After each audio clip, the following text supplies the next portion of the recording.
রাত 12টার পরে ঘুম ভেঙে গেলে একটি দোয়া পড়লে দোয়া কবুল হবে এবং উদ্দেশ্য পূরণ হবে ইনশাআল্লাহ। এটা হচ্ছে দোয়া কবুলের অন্যতম একটি অস্ত্র।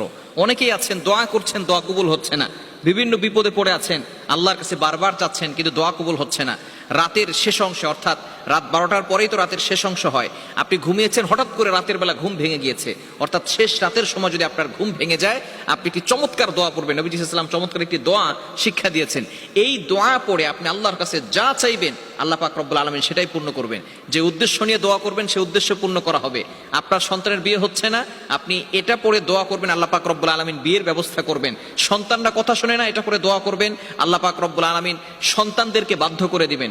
স্বামী স্ত্রীর কথা শোনে না, স্ত্রী স্বামীর কথা শোনে না, বিভিন্ন ধরনের ঝগড়াঝাটি সংসারের ভিতরে লেগে থাকে, আপনি রাতের বেলা হঠাৎ করে ঘুম ভেঙে গেলে 12টার পরে, বিশেষ করে শেষ রাতের দিকে যদি ঘুম ভেঙে যায়, এই দোয়াটা পড়ে আপনি আল্লাহর কাছে চাইবেন, দেখবেন আল্লাহ পাক রব্বুল আলামিন আপনার জীবনের ভিতরে সফলতা দিয়েছেন, আপনার দোয়াগুলো কবুল করে নিয়েছেন, উদ্দেশ্য পূরণ করে নেবেন। দোয়াটি কি? দোয়াটি হচ্ছে লা ইলাহা ইল্লাল্লাহু ওয়াহদাহু লা শারীকা লাহু লাহুল মুলকু ওয়া লাহুল হামদু ওয়া হুয়া আলা কুল্লি শাইইন কাদির সুবহানাল্লাহি ওয়াল হামদুলিল্লাহি ওয়া লা ইলাহা ইল্লাল্লাহু ওয়াল্লাহু আকবার ওয়া লা হাওলা ওয়া লা কুওয়াতা ইল্লা বিল্লাহিল আলিয়্যিল আযীম রব্বিগফিরলি। কয়েকটি বাক্যের একটি চমৎকার দোয়া। এখানে আল্লাহ তাআলার প্রশংসা রয়েছে এবং আল্লাহ তাআলার কাছে সবচেয়ে প্রিয় যে 4টি বাক্য সেগুলো রয়েছে সুবহানাল্লাহ, আলহামদুলিল্লাহ, লা ইলাহা ইল্লাল্লাহ, আল্লাহু আকবার। এই জিকিরগুলো হচ্ছে আল্লাহ তাআলার কাছে সবচেয়ে বেশি প্রিয়। এবং এরপরে আছে লা হাওলা ওয়া লা কুওয়াতা ইল্লা বিল্লাহিল আলিয়্যিল আযীম। চমৎকার একটি আমলের কথা, এটা হচ্ছে জান্নাতের একটি ভান্ডার এবং 70 প্রকার বিপদ থেকে আল্লাহ তাআলা হেফাজত করেন এই চমৎকার দোয়ার মাধ্যমে। এবং আল্লাহ পাক রব্বুল আলামিনের কাছে আপনি শেষ পর্যন্ত দোয়া করতেছেন, রব্বিগফিরলি, আল্লাহ আমাকে ক্ষমা করে দাও। কি চমৎকার দোয়া আল্লাহ তাআলা দিয়েছেন। এই দোয়ার পরে যদি আপনি আল্লাহর কাছে চাইতে পারেন, আল্লাহ পাক রব্বুল আলামিন অবশ্যই আপনার চাওয়াগুলো পূরণ করবেন, উদ্দেশ্য পূরণ করে দিবেন। খুবই চমৎকার একটি দোয়া। এই দোয়াটা পড়তে পারবো তো ইনশাআল্লাহ?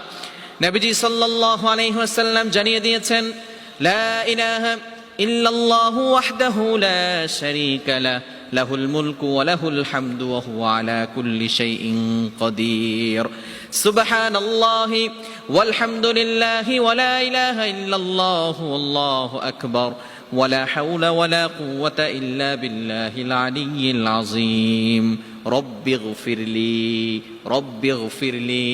আপনি এভাবে যদি আল্লাহর কাছে দোয়া করে রাতের বেলা, গভীর রাতে, শেষ রাতে কিন্তু আল্লাহ তাআলা প্রথম আসমানে আসেন।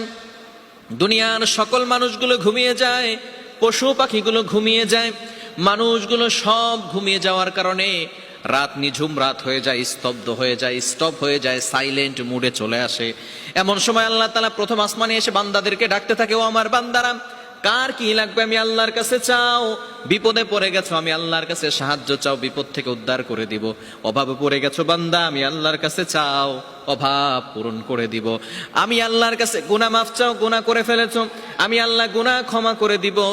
মুয়াজ্জিন 5 বার মানুষকে ডাকে, হাইয়া আলাস সালাহ হাইয়া আলাল ফালাহ, কাম টু দা সাকসেস, সফলতার দিকে আসো, কল্যাণের দিকে আসো। কিন্তু এমন একটা সময় আছে যে সময় আল্লাহ নিজে প্রথম আসমানে এসে বান্দাদেরকে ডাকেন, সেটাই হচ্ছে এই শেষ রাত, তাহাজ্জুদের সময়। এই শেষ রাতে আপনি যদি হঠাৎ করে ঘুম ভেঙে যায়, এই দোয়াটা পড়বেন। দোয়াটার ভিতরে প্রথমে আল্লাহ তাআলার প্রশংসা রয়েছে, আল্লাহ তাআলার একত্ববাদের ঘোষণা রয়েছে, লা ইলাহা ইল্লাল্লাহু ওয়াহদাহু লা শারীকা লাহু লাহুল মুলকু ওয়া লাহুল হামদু ওয়া হুয়া আলা কুল্লি শাইইন কাদির। এরপরে কিন্তু সুবহানাল্লাহ, আলহামদুলিল্লাহ, ওয়া লা ইলাহা ইল্লাল্লাহু আল্লাহু আকবার। এরপরে ওয়া লা হাওলা ওয়া লা কুওয়াতা ইল্লা বিল্লাহিল আলিয়্যিল আযীম।